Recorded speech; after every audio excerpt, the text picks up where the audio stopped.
हाल के कुछ हफ्तों में हमारे देश में एक बिल्कुल अलग और नए तरह के वीडियोस सामने आने शुरू हो गए हैं और ये वीडियोस आपके पास भी जरूर आए होंगे, आपके सोशल मीडिया पर आए होंगे, आपके व्हाट्सएप पर आए होंगे, अब तक आपने भी इन्हें देख लिया होगा, जहां मुस्लिम लड़कियां किसी दूसरे धर्म के लड़के के साथ मोटरसाइकिल पर जा रही हैं या बाजार में घूम रही हैं या फिर गाड़ी में जा रही हैं और फिर मुस्लिम युवकों का एक ग्रुप अचानक से उन्हें रोक लेता है और फिर उस गैर मुस्लिम लड़के की पिटाई करता है और फिर मुस्लिम लड़कियों की हिफाजत के नाम पर पूरी स्थिति को अपने कंट्रोल में ले लेता है। यह धर्म से भी ज्यादा महिला सुरक्षा का मामला है और आज स्थिति यह हो गई है कि अगर कोई गैर मुस्लिम लड़का अपनी दोस्त के साथ, दफ्तर में सहयोगी के साथ या क्लास में पढ़ने वाली किसी मुस्लिम लड़की के साथ सड़क पर या बाजार में कहीं पाया जाता है तो उसके साथ कुछ भी हो सकता है और ये एक धर्मनिरपेक्ष देश के लिए अच्छी बात नहीं है। और इसीलिए आज हम विस्तार से इस पूरी खबर का आपके लिए विश्लेषण करेंगे। ये वो खबर है जिसके बारे में देश के लोग तो लगातार बात कर रहे हैं, आप लोग लगातार बात कर रहे हैं क्योंकि आप ये वीडियोस देख रहे हैं, लेकिन देश का मीडिया इसके बारे में बिल्कुल चुप है और देश का एक और वर्ग है जो वैसे तो बहुत शोर मचाता है लेकिन इस मामले पर बिल्कुल चुप बैठा है।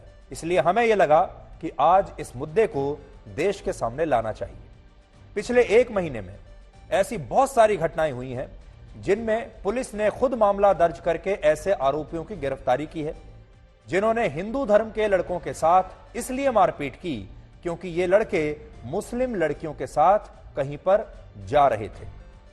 ऐसी घटनाएं तो बहुत सारी हुई हैं, लेकिन 4 घटनाएं ऐसी हैं जिनमें पुलिस ने खुद एक्शन लिया है और आज हम आपको वो 4 घटनाएं ही दिखा रहे हैं जिनमें पुलिस ने खुद संज्ञान लिया है और एक्शन लिया है।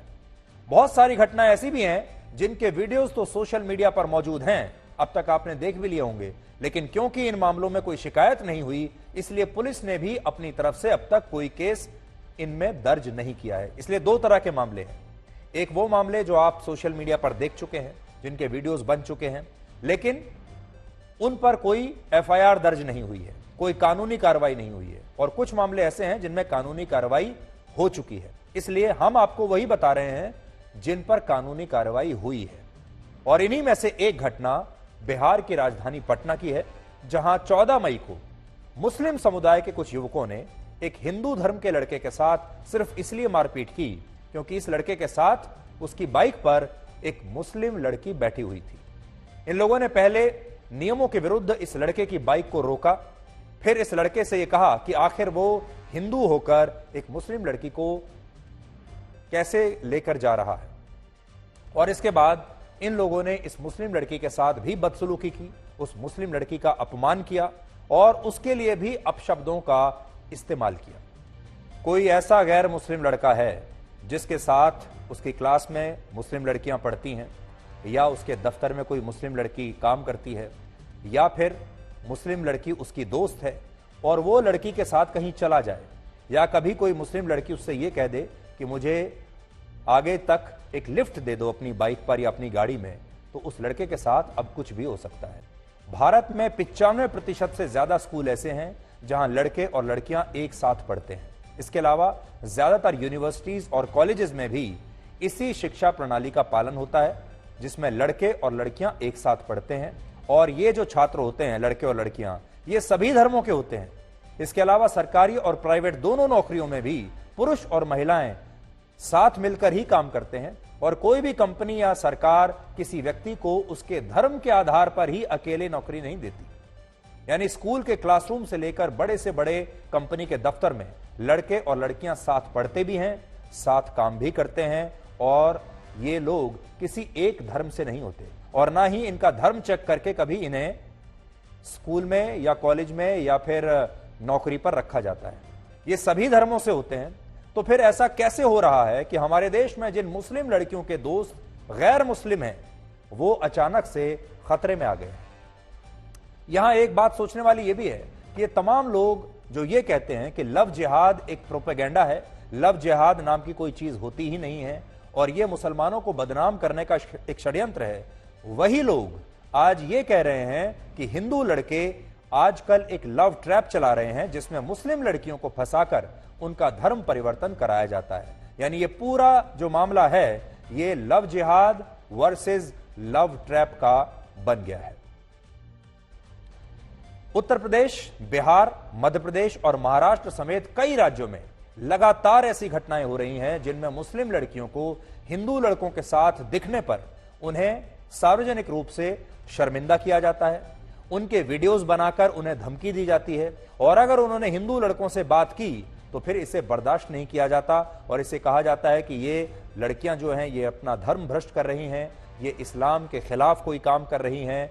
और जो बाकी का जो मुसलमानों का समुदाय है, मुस्लिम समुदाय है, वो ये कहता है कि ये उनका फर्ज है कि वो ऐसी लड़कियों को रोकें और उनकी रक्षा करें।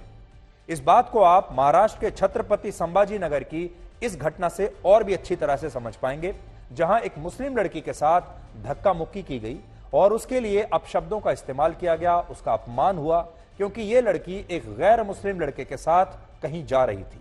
लेकिन इसके बाद इस लड़की के साथ बीच सड़क पर जो हुआ वो देखकर आज किसी को भी, चाहे आप कोई भी धर्म मानने वाले हैं, आपको बड़ा दुख होगा। तो मुस्लिम समुदाय के जो लोग हैं जो इस तरह की हरकत कर रहे हैं, उन्हें आज अपने ही नेता असदुद्दीन ओवैसी की ये बात बहुत ध्यान से सुननी चाहिए। जो वो बात कह रहे हैं इस बात में दम है। वर्ष 1976 में भारत के संविधान में जो 42वां संशोधन हुआ, वो संशोधन भारत को धर्मनिरपेक्ष बनाता है, जबकि भारतीय संविधान का अनुच्छेद 21 देश के सभी नागरिकों को समान रूप से अपनी स्वेच्छा से यानी अपनी मर्जी से किसी भी धर्म के पुरुष और किसी भी धर्म की महिला से विवाह करने का अधिकार देता है। इसके साथ ही यह अधिकार तो सबके पास है ही कि वो किसी भी धर्म के व्यक्ति से दोस्ती कर सकते हैं, किसी भी धर्म के व्यक्ति के साथ कहीं भी आ जा सकते हैं। लेकिन इसके बाद भी हमारे देश में जो लोग संविधान की इतनी चिंता करते हैं, जो बात बात पर कहते हैं कि संविधान खतरे में आ गया है, लोकतंत्र खतरे में आ गया है, अभिव्यक्ति की आजादी खतरे में आ गई है, धार्मिक आजादी खतरे में आ गई है, वो इस बात को स्वीकार ही नहीं करना चाहते कि संविधान ने ही इंटरफेथ मैरिजेस को अपनी मान्यता दी है। यानी दो धर्मों के बीच विवाह को हमारे संविधान ने मान्यता दी हुई है। यह बात जानकर आपको और भी हैरानी होगी कि भारत में आज भी सिर्फ 2% शादियां ऐसी हैं जो इंटरफेथ हैं, यानी जो दो अलग अलग धर्मों के लोगों के बीच होती हैं, ऐसी 2% से भी कम शादियां हैं। अमेरिका के एक थिंक टैंक प्यू रिसर्च सेंटर की एक रिपोर्ट के मुताबिक भारत के 99% हिंदू, 98% मुसलमान, 97% सिख और बौद्ध और 95% ईसाई धर्म के लोगों ने ऐसे ही पार्टनर से शादी की है जो उन्हीं के धर्म के हैं। यानी भारत में आज भी अंतर धार्मिक विवाह सिर्फ 2% होते हैं, लेकिन इस पर राजनीति बहुत ज्यादा होती है और इसकी वजह से नफरत भी बहुत ज्यादा है, जिसकी वजह से इस तरह की घटनाएं अब होने लगी हैं, जिनके बारे में आज हमने आपको बताया। ये चिंताजनक बात है। हालांकि यहां आपको अपने अधिकारों के बारे में भी पता होना चाहिए। भारत के संविधान का अनुच्छेद 19 कहता है कि देश का हर नागरिक बिना किसी रोक टोक के कहीं भी आ जा सकता है और आईपीसी की धारा 341 कहती है कि देश में कोई भी व्यक्ति किसी नागरिक को किसी के साथ आने जाने से, बात करने से रोक नहीं सकता और अगर कोई व्यक्ति ऐसा करता है तो उसे 1 महीने की जेल हो सकती है। यह सजा भी सिर्फ रोकने पर है। अगर कोई मारपीट करता है, जैसा कि इन वीडियोस में हुआ, तो इससे भी ज्यादा कड़ी सजा हो सकती है और इसमें हत्या की कोशिश का मामला भी बन सकता है। इसलिए हम उन तमाम लड़कों से आज ये कहना चाहेंगे कि अगर कोई ऐसा लड़कों का समूह या ग्रुप आपको किसी के साथ जाते हुए रोकता है तो वो गैर कानूनी काम कर रहा है और किसी भी लड़की को और किसी भी लड़के को ऐसे किसी भी ग्रुप से या लोगों से डरने की जरा भी आवश्यकता नहीं है। आप बिल्कुल डरिए मत और इनके खिलाफ खुलकर आवाज उठाइए, बल्कि इन लोगों के वीडियोस बनाइए और इनकी एफआईआर पुलिस में जाकर दर्ज कीजिए। आपने देखा होगा हाल ही में अमेरिका ने धार्मिक स्वतंत्रता के मुद्दे पर एक रिपोर्ट जारी करके यह कहा कि भारत में मुसलमान खतरे में हैं। अक्सर और भी बहुत सारी रिपोर्ट्स और एनजीओ, जो अंतर्राष्ट्रीय एनजीओ हैं, वो बात बात पर कहते रहते हैं कि भारत में मुसलमान खतरे में है। पाकिस्तान की सरकार भी बार बार ये कहती रहती है। लेकिन अगर आप इन घटनाओं को आज ध्यान से देखेंगे तो आपको पता चलेगा कि भारत में मुस्लिम लड़के ही मुस्लिम लड़कियों को टारगेट कर रहे हैं। भारत में मुस्लिम लड़कियां असुरक्षित हो रही हैं मुस्लिम लड़कों की ही वजह से, अपने ही समुदाय की वजह से। इस पूरी खबर का सार यह है कि इस तरह की घटनाओं को अब बिल्कुल तुरंत रुकना चाहिए। दूसरा, ये मुस्लिम लड़कियां भी किसी की बहन और बेटी हैं, इसलिए इनकी सुरक्षा की बात भी जरूर होनी चाहिए। तीसरा, जो लोग भारत की धर्मनिरपेक्षता को खतरे में बताते हैं, उनका सच भी आज आपको पता होना चाहिए, क्योंकि वो चुप बैठे हैं ऐसी घटनाओं पर।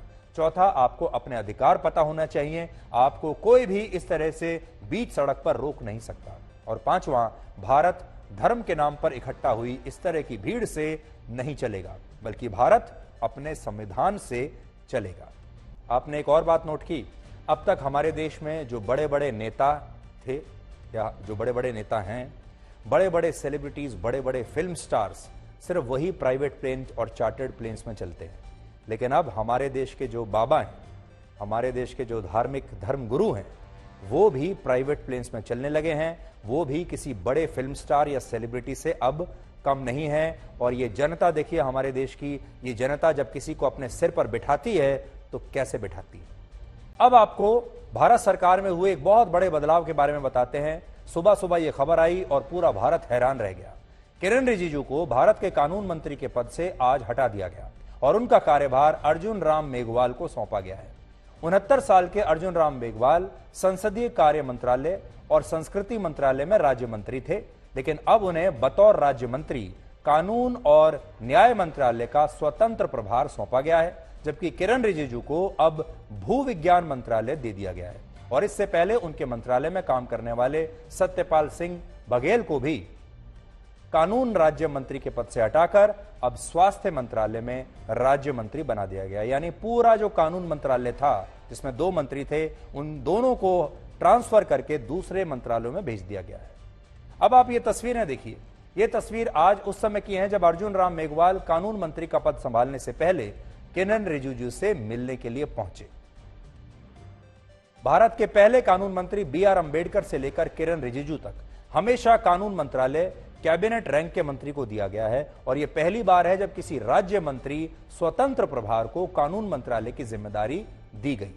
इसलिए मोदी सरकार में यह फेरबदल सरकार चलाने में एक नया प्रयोग माना जा रहा है। इससे पहले 2014 में भी प्रधानमंत्री मोदी ने एक प्रयोग किया था, जिसमें करीब 10 ऐसे राज्य मंत्री थे जिनके पास अपने विभागों का स्वतंत्र प्रभार था और वो अन्य मंत्रालयों में राज्य मंत्री थे।